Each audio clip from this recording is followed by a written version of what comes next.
As we covered last time, the North and the South and sort of the Midwest were starting to diverge with their opinions on slavery. But during this time period, we experienced what's known as increasing sectionalism, which means the different areas of the country became even more diverse than they had been in a variety of other ways. So today we're going to look at the different ways in which the different parts of the country became even more separate from each other, and sort of the reasons, the causes for, and the effects of that separation. Obviously, there have always been some significant differences between different regions of the country, and as you can see here in this chart, the North obviously significantly more populous than the South, way more manufacturing factories, way more railroads, significantly more money, and significantly less cotton. But there's a variety of other ways that these regions changed, and ways that the different areas within these regions also sort of went and divided and separated. So the North, of course, is changing drastically from industrialization, which obviously creates a whole series of new issues that we've somewhat talked about in the past. But during this time period, those changes were accelerating. And so just like before, with more industrialization, we see more wealth generated, more people moving into the middle class where they get the opportunity to spend some leisure time at home and have enough time and money to read the newspaper, ignore their children, and buy a lovely end table that they can cover with flowers.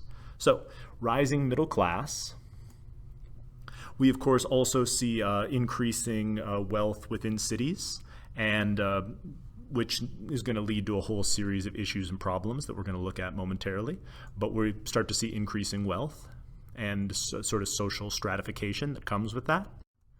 And of course, a significant increase in manufacturing. We've already talked about the factory system and the market revolution and how that led to the mass production of products and things like that. But other developments are also going to lead to the increasing growth in manufacturing. And so, for example, the sewing machine is going to significantly increase the amount of output that an individual can put out. This is the original Singer sewing machine, which obviously sews much more quickly with smaller stitches and more high quality than anyone could do by hand. So that's, of course, going to significantly increase the output of textile factories. Here's a woman working one of these fancy sewing machines. Cities are also going to significantly expand in size because of this. So more factories, more manufacturing means more jobs, brings more people to cities, and leads to significant expansion. And so this is what New York City would have looked like in the 1850s. You can see it's gotten significantly larger. This is the Isle of Manhattan. And you can see buildings getting larger. You can see the large boulevard sort of going down the middle there. And then, of course, all of the ships along the edge, because New York City is, of course, a shipping center and port. So New York City growing significantly larger. And here we see a map of the change of how much population expanded since 1820. And so where you can see in 1820, we only have a few cities in the north. By 1860, we've got significantly more. New York, of course, has started to become the megapolis that it will be, connecting all the way down to Philadelphia. Boston's still large. You can see in the sort of old Midwest, cities like Cincinnati, Cleveland, Chicago, St. Louis, and Detroit are growing. You can see the Port of New Orleans is growing. But for the most part, across the South, of course, you see that the South remains primarily agrarian and rural, and therefore they do not have these large cities, with the exception, again, of New Orleans, which is, of course, the main port on the Mississippi River there, and Charleston, which is the large sort of port has always been the main metropolitan area within the sort of southern states. The growth of cities is going to lead to significant issues because, of course, increasing population density causes significant problems that need to be solved. And so the most disgusting one, of course, is the waste. Because traditionally people in urban areas hadn't been very good at waste collection, and so they would simply just like throw the waste out into the street and like wait for the rain to wash it away. Which, I mean, I wouldn't say that it works at any time in history, like particularly well, but when your population is not that dense, you can at least do it and not have massive piles of waste sort of lining your streets, as you can see in this disgusting, disgusting picture here. So And we, of course, didn't have proper sanitation, and so diseases like cholera became common. There were massive outbreaks of cholera and typhoid and other sort of diseases that are just utterly disgusting, from contaminated water usually, because this runoff would get into the water supply, and then, disgusting. So in order to solve these problems, people turned to their sort of municipal governments, their city councils, their mayors, things like that. And as cities grew, their tax bases also grew. And so this led politicians to start to get significant amounts of power and wealth. We're going to spend a lot of time on this next unit when we talk about the political machines, but just know that it's in this time period that city governments start to get lots of power, which on the one hand allows them to provide some of the services that people desperately need, but on the other hand opens up the lots of potential for corruption, to take that money and use it to buy nice things for yourself, basically. So this is a political cartoon making fun of Boss Tweed, who was the boss of Tammany Hall in New York City. We're going to spend a lot of time on him and his organization next unit, but just know that it's during this time period that we start to see that sort of municipal city level growth of both infrastructure and corruption. And so we start to see significant technological change, which also brings massive growth. Probably the most important invention during this time period that wasn't directly manufacturing related was the telegraph, which started the communications revolution that provided instantaneous communication across long distances through the use of alternating electrical current that was used in Morse code to send messages. This also demanded significant infrastructure improvements because, of course, now we need to start laying telegraph line both across large stretches of the country, and then eventually we're going to lay it across the bed of the ocean in order to be able to communicate around the world. And so the number of places and people you can talk to and get information from is going to change from just within your city to all of a sudden now you can instantaneously ask questions and get responses across vast distances. We also see significant immigration, which is going to reform the North. Of course, immigration has always been a massive, huge, important part of American society, but we're going to see another one of those large immigration waves coming in that we've sort of talked about before. For example, of course, the French Revolution created massive amounts of refugees during that time period, and so we saw huge waves of immigrants coming in both from France, of course, where the revolution was happening, and then from around Europe during the time and aftermath of the Napoleonic Wars. But these waves of immigration happened for a variety of reasons and were centralized in somewhat different places than previous waves of immigration. So one of the catalysts for this was 1848 was a year of massive political unrest in Europe, as I'm sure you remember from world history. People fighting to try to get social and political equality led to revolts throughout Italy, the Holy Roman Empire, Austria, France, Prussia. And then when the absolutist powers that be cracked down on this, it created a huge wave of refugees from those regions, known as the 48ers, who sort of flooded into the United States during this time period and in the pretty immediate aftermath. The other factor that led people to come in was the Irish potato famine happened during this time as well, as you may remember from other classes. The potato famine, of course, was a blight that killed off all of the strains of potatoes that they used in Ireland and led to massive famine and a huge push factor of Irish people fleeing because they were starving. And so these waves of immigrants crashed into the United States and settled in different areas. For the Irish, here's your Irish immigration from the Hungry 40s. It's going from almost nothing to hundreds of thousands of Irish people flooding in. These people would be processed usually in the immigration processing facility in New York City, coming in one of these ports. Here's a picture from Ellis Island, which of course wouldn't be a main immigrant processing center until later, And the Irish, for the most part, because they were coming with basically nothing, settled in cities of the north, in places like Boston, New York City, and Philadelphia. And so you've got large Irish communities there, which of course leads to all sorts of both economic opportunities and also potential problems.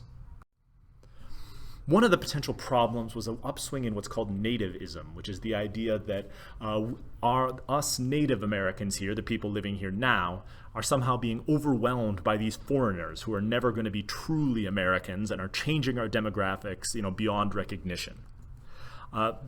This would eventually lead to a political party known as the American Party, or the Know Nothing Party, which became an anti-immigrant party that we'll talk about later. But as you can see here, this flag is warning us Native Americans to beware of all those foreigners coming in, because they're going to totally change the complexion of the United States, and therefore, we're going to lose something of ourselves. The Irish specifically were discriminated against mostly because they were poor and they were Catholic. And so we see here this anti-Irish cartoon where an Irish person is getting drunk and preparing to blow himself up, as apparently Irish people do. And so there was this pushback against the Irish because of their Catholicism and also in general their poverty. And so this did lead to some anti-immigrant demonstrations, and in places like New York and Philadelphia, there was often fighting between these nativist groups and between immigrants, which often led to riots and disorder during this time period. And so that became somewhat frequent, with anti-immigrant riots causing damage, destruction, and mayhem.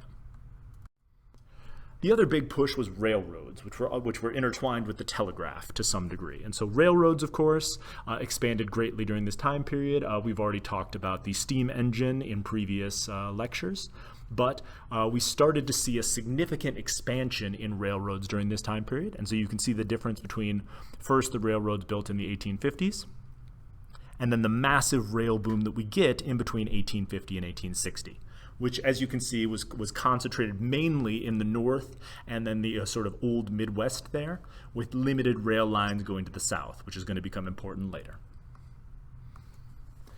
This new rail boom led to the creation of incredibly rich industrialists. This is Cornelius Vanderbilt, who we'll talk about next unit, who he started out as a steamboat operator and then became an incredibly wealthy railroad tycoon by taking over specific rail lines and running his competitors out of business. So the effect is greater transportation in the north, greater communication through telegraph lines, and the increasing rise of these massive industrialists, these captains of industry or robber barons, who have significant both political and social power. Another region that's being transformed is what we sort of think about colloquially as the West. And of course, we talked about this last unit or earlier this unit with the West as being this sort of place where you go to reinvent yourself and discover things and all that whole feel. And so the Midwest, or the old Midwest, was starting to be transformed during this time period. This is the Ohio River Valley area that used to be the sort of, used to be the place where yeoman farmers go. This was the place where a guy named Abraham Lincoln was born in a log cabin and spent his time, had to split rails for fences as a kid. And so the Midwest is being transformed from this sort of agrarian paradise to starting to develop more manufacturing. And it's starting to transform demographically too, because the 48ers, the Germans who came over, a lot of them were more wealthy than the Irish, and so they had some property and some money, and therefore were able to board trains, come out west, and start to claim land. And so we're starting to see the German-born population rise in these areas. The other area that's transforming at this point is the West Coast, which started out, of course, as sort of the frontier of the country through the Oregon Trail area. But the population is starting to grow, especially after the California Gold Rush. And so the West Coast sort of starts as this mining frontier area, and over time draws in a variety of different diverse peoples. We start to see people from, obviously there were already significant numbers of Mexican people there. We start to see African Americans heading out west. And China is in turmoil during this time period because of the Opium Wars and all the other stuff you hopefully remember from world history. And so the Opium Wars and the sort of slow collapse of the Qing dynasty leads to a huge sort of exodus of Chinese people who are also starting to settle in the West, both farming, gold mining, and eventually they're going to be involved in railroad construction in huge numbers. And so the West is becoming an increasingly diverse and developed place. So North changing significantly, industrialization and all that, spreading slowly through the Midwest, and the West Coast is also developing. So that only leaves us with one region remaining, the South. And the South is the South. The South looks very similar, at least if you look as percentage of population, to the way that it looked back when it was a tidewater sort of backcountry area. You've got wealthy landowners who control most of the political power and wealth. You've got your sort of smaller landowners who have some power and wealth and can afford to own some slaves. And then you've got a bunch of non-slave holders who are poor and living in the backcountry, but they're basically marginalized by the power of wealthy planters. And so the South in 1860 is somewhat similar to the South even in, 1680. At least the same powers that be, the same sort of social stratification and structure are very similar. And so the effect of that is there's not much happening in the South. Even the infrastructure is not really designed to connect the South together. As you can see, mostly they're interested with getting cotton crops to the ports to export and not to move goods around the South. And therefore, the South remained isolated, rural, and agrarian. And so where all the rest of the countries were changing drastically, the South was becoming even more intensely the same, if that makes sense.